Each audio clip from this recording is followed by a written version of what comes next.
बिस्मिल्लाहिर्रहमानिर्रहीम। अस्सलाम वालेकुम नाज़रीन, आप यूट्यूब चैनल देख रहे हैं, मैं इमरान खान। सबसे पहले तो मैं आपको क्लियर कर दूं कि फजलुर रहमान साहब ने अभी तक ना तो मखसूस नशस्तें जो उन्हें दी गई माले गनीमत में, ना तो वो इस्टेब्लिशमेंट को वापस की हैं, ना ही फजलुर रहमान साहब ने अभी तक जो फॉर्म 47 के ऊपर उन्हें आसिम मुनीर साहब ने इस रजीम में तोहफे दिए हैं, ना उन्होंने वो वापस किए हैं, ना ही जो लोग उन्हें तोहफे के तौर पे दिए गए, ना उन्होंने वो वापस किए हैं। तो फजलुर रहमान साहब ने कोई भी सहूलत अभी तक वापस नहीं की जो उन्हें सरकार की जानिब से या मौजूदा रजीम की जानिब से मिली है, और वो इंजॉय कर रहे हैं उन सारी चीज़ों को, और उन सारी चीज़ों के ऊपर बैठे हुए हैं। कौमी असम्बली से, सूबाई असम्बली से उनके लोग तनख्वाहें ले रहे हैं, सेनेट से उनके लोग तनख्वाहें ले रहे हैं, और जो चोरी की माले गनीमत समझ कर ली गई मखसूस नशस्तें हैं, उन नशस्तों पर भी उनकी ख़वातीन तनख्वाहें ले रही हैं या अक़लियत के लोग तनख्वाहें ले रहे हैं। तो फजलुर रहमान साहब का इनकलाब सिर्फ इतना ही है कि मुझे हीरो माना जाए, मुझे लीडर माना जाए, लेकिन उन्हें लीडर तब माना जाएगा जब वो लात मारेंगे एस्टेब्लिशमेंट की दी हुई उन तमाम चीज़ों और उन तमाम नवाजिशात को जिन पे वो इस वक्त इंजॉय कर रहे हैं। जब वो ये कहेंगे कि ठीक है, मैं आपके सारे पोल खोलता हूँ, हर चीज़ सामने रखता हूँ, रजीम चेंज ऑपरेशन में आसिम मुनीर का ये किरदार था, जनरल बाजवा का ये किरदार था, नदीम अंजुम का ये किरदार था, जनरल फैज़ उन दिनों में क्या कर रहा था, और कौन सा जर्नैल इनके साथ मिलकर क्या क्या बातें करता रहा, ये सारा कुछ उन्हें बताना चाहिए। ये भी बताना चाहिए कि नवाज शरीफ का क्या रोल था, और लंदन में उनकी क्या बातचीत हुई, और किस तरीके से मौजूदा पूरा सेटअप कायम किया गया। जैसा कि जावेद हाशमी को उन्होंने कुछ चीज़ें बताई थी कि 1.25 साल पहले ये फैसला हो गया था, 15 महीने पहले ये फैसला हो गया था किसको कितनी सीटें दी जाएंगी। फिर फजलुर रहमान साहब को जितनी सीटें देनी थी उतनी नहीं दी, और यहीं से फजलुर रहमान साहब को गुस्सा आया कि भी मैं तो इक़्तिदार के ख्वाब देख रहा था। फिर उन्हें एक ख्वाब दिखाया गया था कि वो सदर पाकिस्तान बनेंगे, लेकिन बदकिस्मती से उन्हें सदर पाकिस्तान भी नहीं बनाया गया। बहरहाल फजलुर रहमान साहब का जो इनकलाब है वो अभी ज़बानी कलामी वादों तक की है, और ख्वाहिश उनकी ये है कि मुकदमे दर्ज हो जाएँ, कोई थोड़े से बंदे बुंदे गिरफ्तार हो जाए, इक्का दुक्का मार कुटाई के वाक़यात हो जाए, फजलुर रहमान साहब को भी चंद दिन जेल में गुजारने पड़े, तो इससे वो कोई बहुत बड़े कौमी सतह के हीरो बन जाएंगे। देखें बनते हैं या नहीं बनते, लेकिन जावेद हाशमी साहब हीरो बन गए हैं। ना उनकी कोई बहुत बड़ी जमात है, ना उनके पीछे बहुत बड़े कोई फॉलोअर्स हैं, लेकिन पाकिस्तानी ये मानते हैं कि अगर मिलिट्री एस्टेब्लिशमेंट के खिलाफ कोई आदमी हर दौर में खड़ा हुआ, जब इमरान खान साहब के मिलिट्री एस्टेब्लिशमेंट के साथ अच्छे ताल्लुकात चल रहे थे तो तब जावेद हाशमी भी इमरान खान साहब के खिलाफ हो गए थे। जब नवाज शरीफ मिलिट्री एस्टेब्लिशमेंट की गोद में गए तो तब जावेद हाशमी नवाज शरीफ के भी खिलाफ हो गए थे। तो जावेद हाशमी ने हर दौर में लंबे अरसे से मिलिट्री एस्टेब्लिशमेंट का मुकाबला किया। कम से कम परवेज़ मुशर्रफ के दौर के बाद से लेकर अब तक आखिरी 25-30 साल तो उन्होंने शानदार गुजारे मिलिट्री एस्टेब्लिशमेंट के खिलाफ। और अब मरियम नवाज की हुकूमत ने उनके ऊपर जो पर्चा दिया है वो बिजली चोरी का दिया है। आप अंदाज़ा करें, इतना बड़ा लीडर है, इतनी उसने सऊबतें बर्दाश्त की हैं, और इतनी उसने लंबी लड़ाई लड़ी है। नवाज शरीफ के लिए वो डट कर खड़ा हुआ उस वक्त जब नवाज शरीफ के अपने ख़ानदान में कोई उसके लिए खड़ा होने के लिए तैयार नहीं था, और आज उस शख्स को बिजली चोरी के मुकदमे में मरियम नवाज की सरकार ने गिरफ्तार कर लिया। तो ये चीज़ें तो बताती हैं कि शरीफ ख़ानदान की किस नौइयत की सियासत है और किस लेवल के ये लोग हैं। नाज़रीन, नौरीन नियाज़ी की बातचीत चल रही थी, NCCIA ने उन्हें तलब कर दिया है, यानी FIA का वो विंग जो देखता है इन मामलात को कि कोई सोशल मीडिया के ऊपर या मीडिया के ऊपर किसी ने ऐसी बात की है जो काबिल एतराज़ है, तो वो उसके ऊपर फौरी तौर पे मुकदमा करते हैं, बुलवाते हैं। तो उन्होंने नोटिस जारी कर दिया एंकर को भी और नौरीन नियाज़ी साहिबा को भी। तो इनका तो मौक़िफ़ होगा बड़ा सादा। देखिए, अब जो चीज़ें सामने आ रही हैं या जो करीबी सोर्सेज है जो क्लेम कर रहे हैं, मेरी उनसे बात नहीं हुई अभी तक नौरीन नियाज़ी साहिबा से, उम्मीद है एक आधे दिन में मेरी उनसे बात हो जाएगी तो मैं उनसे पूछ पाऊँगा कि एक्चुअली हुआ क्या था। लेकिन जो मुझे समझ आ रही है वो ये है कि वो एक दुखी खातून है, उनका बेटा जो है वो फ़ौजी अदालतों ने पकड़ के सज़ा दे दी, और फ़ौज की तहवील में रहा वो लंबे अरसे तक। 3 साल से उनका बेटा गिरफ्तार है, 3 साल से उनका भाई बेगुनाह गिरफ्तार है, कैद तन्हाई में इन लोगों को रखा हुआ है, निशान इबरत इन्हें बनाया गया है, भाई की आंख ज़ाया हो गई है। और ऐसे माहौल में एक एंकर उनके साथ बैठता है और वो कहती हैं जी कि जो सोर्सेज बता रहे हैं वो ये कि ये ऑफ द रिकॉर्ड बातचीत हो रही थी, यानी ये इंटरव्यू शुरू होने से पहले की बातचीत है, और इसमें उन्होंने कुछ ऐसे जुमले बोले जो एक दुखी औरत बोल सकती है, जिसका दिल दुखा हुआ हो, जिसको तकलीफ हुई, वो तो बदमाएं भी देता है जोलियाँ उठा के। यानी अगर ऑफ द रिकॉर्ड लोगों की आप बातचीत सुने, जो ऑफ द रिकॉर्ड लोग करते हैं सड़कों पे, लोग इतनी इतनी मोटी गालियां देते हैं एस्टेब्लिशमेंट के किरदारों को, इस हुकूमत को लोग इतनी गंदी गालियां देते हैं कि कानों से धुएं निकल आते हैं। जो बदवाएं लोग देते हैं मौजूदा मिलिट्री एस्टेब्लिशमेंट के जर्नैलों को, कानों से धुएं निकल आते हैं। ऐसी बदवाएं और ऐसी गालियां लोग देते हैं, तो वो ऑन एयर नहीं जाती ना, इसलिए किसी के ऊपर मुकदमा नहीं होता। लोग ऑफ द रिकॉर्ड बैठते हैं, चार दीवारी के अंदर बैठते हैं, बाहर किसी पार्क में बैठते हैं, कोई सड़क पे मिल जाता है तो लोग झोलियां उठा के बदवाएं कर रहे होते हैं।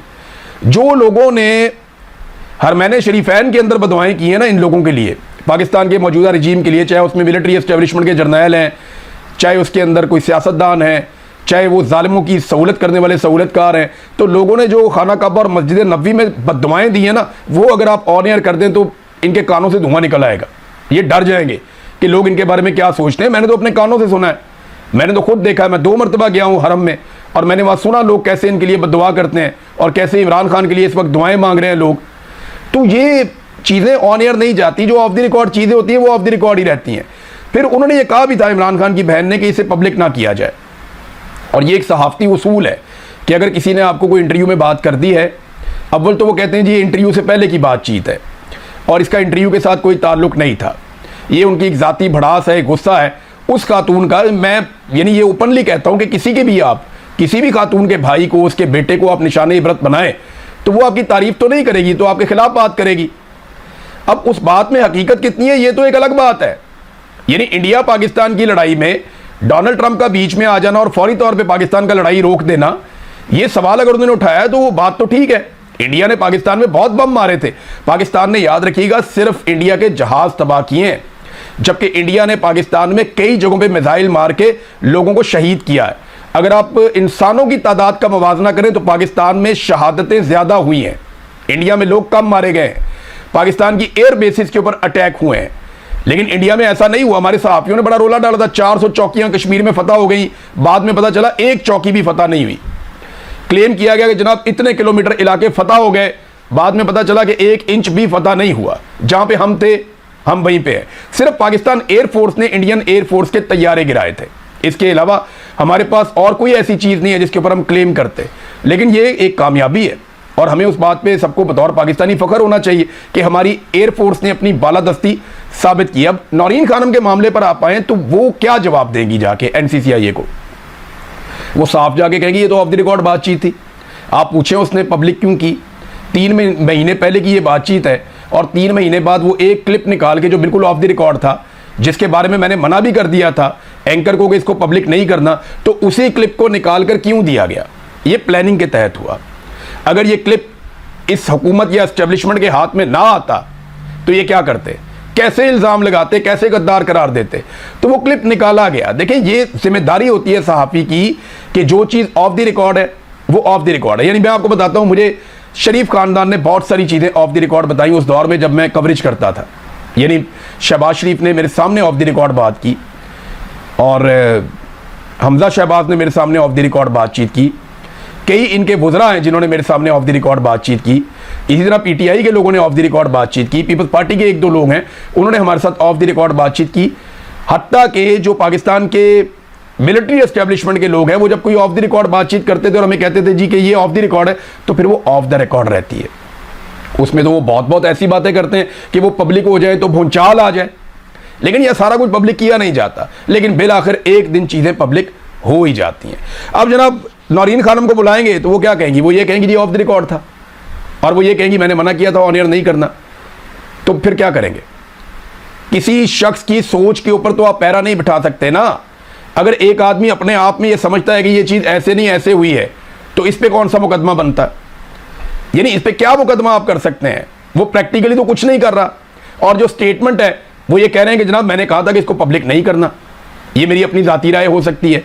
तो ये एक अजीबोगरीब किस्म की पाकिस्तान में कहानी चल पड़ी है कि सबको गद्दार बनाओ, बंगालियों को गद्दार बनाओ, पंजाबियों को गद्दार बनाओ, महाजरों को गद्दार बनाओ, कबाइलियों को गद्दार बनाओ, बलोचियों को गद्दार बनाओ, कश्मीरियों को गद्दार बनाओ, ओवरसीज़ पाकिस्तानियों को गद्दार बनाओ और सहाफ़ियों को भी गद्दार बना दो। अरशद शरीफ को गद्दार बनाया फिर शहीद कर दिया। आज वो सबसे बड़ा मुहिब्बे वतन है। पाकिस्तानी सबसे ज़्यादा प्यार जिन लोगों से करते हैं उनमें एक कौन है? अरशद शरीफ है। उसको तो आप गद्दार कहते थे, आसमा जहांगीर को आप गद्दार कहते थे, अहमद मीर को आप गद्दार कहते थे, आप इमरान रियाज को आज गद्दार कहते हैं, आप साबिर शाकिर को गद्दार कहते हैं, आप मुईद पीरज़ादा को गद्दार कहते हैं, आप वजाद सईद को गद्दार कहते हैं। पाकिस्तान में कितने हमारे जर्नलिस्ट हैं जिनमें समी इब्राहिम साहब हैं, उन्हें आप गद्दार कहते हैं, और या मकबूल जान को आप गद्दार कहते हैं। आप गद्दार कहते हैं सिद्दीक जान को, क्यों वो गद्दार है? आप सबको गद्दार कहते हैं। सोराब बरकत आपकी नज़र में गद्दार है, आपकी नज़र में अहमद फरहाद भी गद्दार है। बलूचिस्तान से 4 नौजवान अभी उठाए गए हैं ताज़ा ताज़ा, उनमें एक जर्नलिस्ट है वो भी उठाया गया, एक तालिब इल्म है, पढ़ा लिखा नौजवान है खुददार का, वो भी उठाया गया। हब से उसे उठा लिया सिक्योरिटी फोर्सेज ने, वो बंदा लापता हो गया।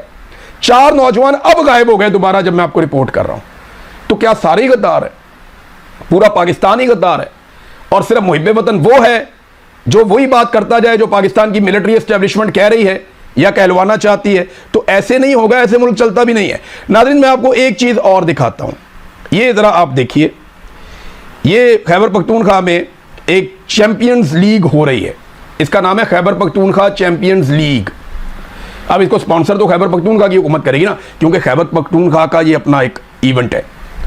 तो खैबर पख्तूनख्वा की जो चैंपियंस लीग है, ये इसका इश्तिहार छपा हुआ है, ये देखें आप, बिल बोर्ड, ये बहुत बड़ा बोर्ड लगा हुआ है।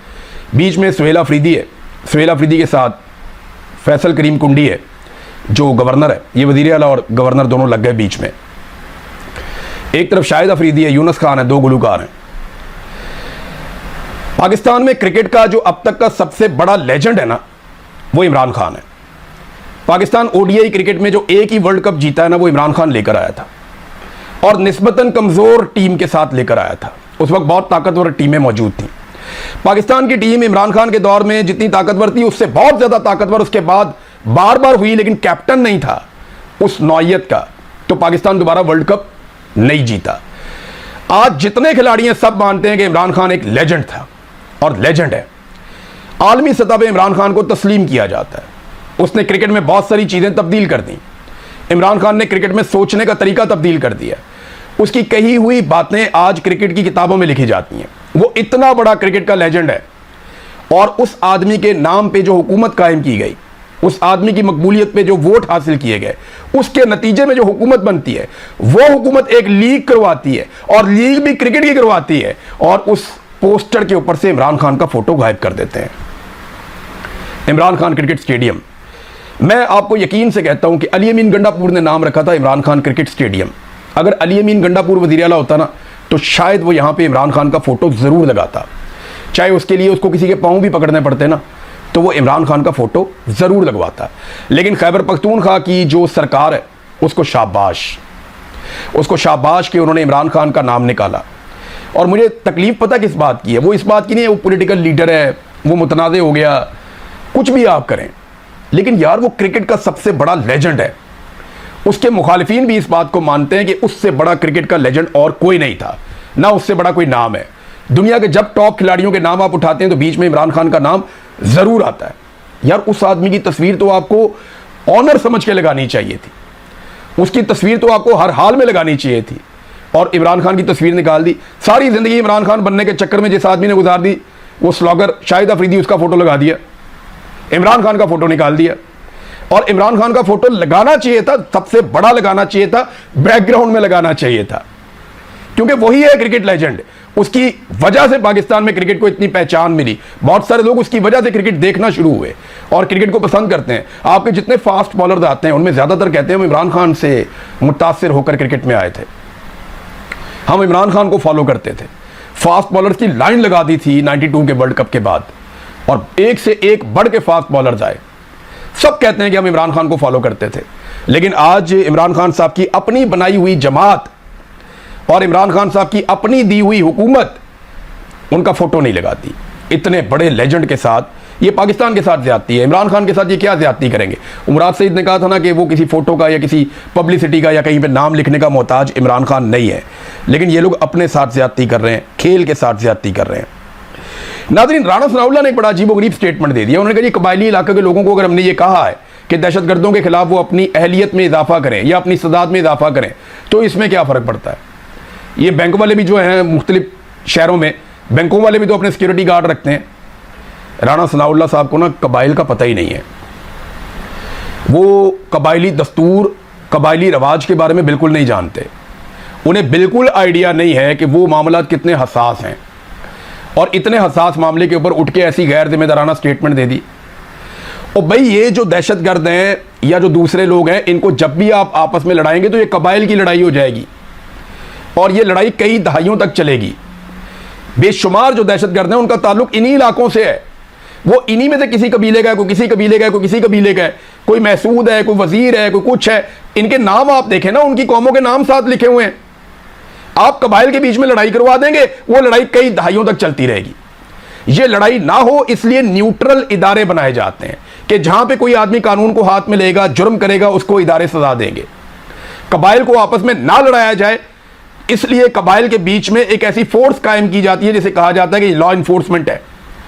ये अमन व अमान को कायम करेगी। जब आप लोगों को ही कहेंगे बंदूक उठा के एक दूसरे के गले पड़ जाओ, तो ये कई दहाइयों तक वो दहशतगर्दी तो बीच में रह जाएगी, इन कबाइलियों की लड़ाई खत्म नहीं होगी। ऐसे ऐसे अक्लमंद और ऐसे ऐसे दानश्वर लाके बिठाए गए। और कबाइल की अगर लड़ाई हो जाएगी तो फायदा किसका होगा? ये लोग लड़ेंगे, मरेंगे और वहां फायदा वो लोग उठाएंगे जो वहां से मादनियात निकालना चाहते हैं, वो लोग जो वसाइल पे कब्जा करना चाहते हैं। लिहाजा राणा सनाउल्लाह साहब को थोड़ा सा उस इलाके के डायनामिक्स को समझना पड़ेगा, देखना पड़ेगा कि वहाँ के लोग कैसे सोचते हैं, कैसे रहते हैं, उनके रस्मों रिवाज क्या हैं और वो ज़िंदगी कैसे गुजारते हैं, उनकी रवायात क्या है। वो लड़ पड़ेंगे, फिर आप छुड़ा भी नहीं पाएंगे। वो आपके गले पड़ी हुई है ना एक लड़ाई पारा चनार वाली, वो छूटती नहीं है। आप उसको कभी कुछ नाम देते हैं, कभी कुछ नाम देते हैं, कभी कुछ नाम देते हैं, लड़ाई नहीं छूटती। लिहाजा लड़ाई बढ़ाने की बजाय गवर्नमेंट का काम ये नहीं होता कि वो फ्यूल तैयार करे कि तुम हथियार उठा लो, तुम भी उठा लो, तुम भी उठा लो, एक दूसरे को मारो। नहीं, ये सरकार का काम नहीं है। सरकार का काम है रिट ऑफ द गवर्नमेंट कायम करना। वो जो बलूचिस्तान के अंदर धरने के मुतासरीन ने मुतालबात किए थे, वो सरकार का काम है। वो जो कश्मीर के अंदर मुतासरीन कह रहे हैं, वो सरकार का काम है। कश्मीर पे भी नादरीन खबरें आ रही हैं, वहाँ पे बंद जगहों के ऊपर चारों तरफ से जहाँ पे मुहासरा किया हुआ है और अहाते जो हैं मुख्तलिफ, उनके अंदर जो है पॉलिटिकल एक्टिविटीज़ नून लीग और पीपल्स पार्टी करके वीडियोस जारी कर रहे हैं। यानी 200-400 बंदा इकट्ठा करते हैं, एक वीडियो बनाते हैं जज्बाती सी, ज़ोर ज़ोर से शोर मचाते हैं, नारे लगाते हैं। बंदे कौन होते हैं? ज़्यादातर सिक्योरिटी गार्ड हैं, मकामी पुराने कारकुन हैं, या वो जो अपने ज़ाती मुलाजमीन हैं, उन्हें इकट्ठा करके रोला रुला डाल देते हैं। 10-15 बंदे इकट्ठे होकर किसी एक जगह के ऊपर, बाकी अपने मुलाजमों को ले आते हैं, बंदों को ले आते हैं, इलाके से कोई इधर उधर से पकड़ लेते हैं, ला के रोला रुला डाल के अहाते के अंदर बाहर नहीं निकलते और वीडियो बना के डाल रहे हैं जनाब हमारी बड़ी शानदार कंपेन चल रही। टक्के की कंपेन नहीं चल रही। आज़ाद कश्मीर में ये खुल के गली मोहल्ले में नहीं जा सकते। खवातीन ने डंडे और पत्थर मारे हैं इन्हें, खवातीन और बच्चे अंडे फेंकते हैं इनके ऊपर जहाँ ये निकलते हैं कंपेन करने के लिए। ये हालात आज़ाद कश्मीर में पैदा हो गए हैं। और अगर जॉइंट अवामी एक्शन कमेटी और पाकिस्तान तहरीक इंसाफ इस बाइकआउट को जारी रखते हैं तो याद रखिएगा ये कश्मीर की तारीख का सबसे मुतनाज़ इलेक्शन होगा और हमारे दुश्मनों को हमारे ऊपर उंगली उठाने का हमेशा के लिए मौका मिल जाएगा। और ये मौका भी अल्लाह के फजल से पाकिस्तान की मिलिट्री एस्टेब्लिशमेंट हमारे दुश्मन को प्रोवाइड करेगी। नाज़रीन, ईरान पे बहुत शदीद हमले इस वक्त अमेरिका कर रहा है और डोनाल्ड ट्रंप ने जो लेटेस्ट हुक्म दिया वो ये है कि जहन्नुम के दरवाजे खोल दिए जाएं ईरान के ऊपर। उसकी वजह यह है कि उर्दन में अमेरिका का एक फ़ौजी लापता हो गया, 2 फ़ौजी मारे गए हैं और चंद फ़ौजी उसके ज़ख्मी भी हो गए हैं। उर्दन में ईरान ने बड़ी कामयाबी के साथ अमरीकी बेसिस को या जहाँ पे अमेरिकन इंस्टॉलेशन हैं उनको निशाना बनाया और ईरान को ये लगता है कि उर्दन में अगर वो सफाया कर देता है एयर डिफेंस सिस्टम का तो फिर इसराइल को निशाना बनाना आसान हो जाएगा।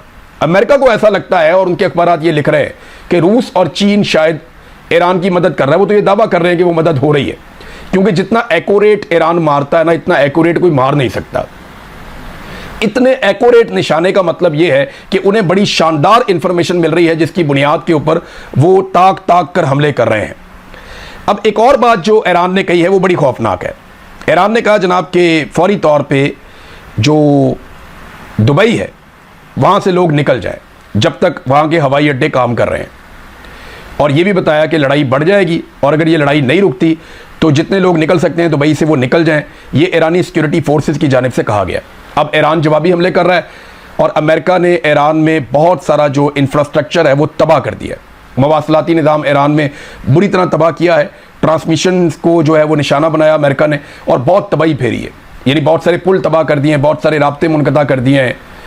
तो ईरान को भी भारी नुकसान हो रहा है। उन्होंने अपने नुकसान की कुछ डिटेल्स जारी की हैं जहाँ पे उनके सिविलियंस ईरान के जाँ बहक हुए हैं। दूसरी तरफ अमेरिका को भी नुकसान हो रहा है और अरब ममालिक में, क्योंकि अमेरिकन अड्डे वहाँ पे ईरान अटैक करता है तो अरब ममालिक उसके ऊपर मजम्मत भी करते हैं।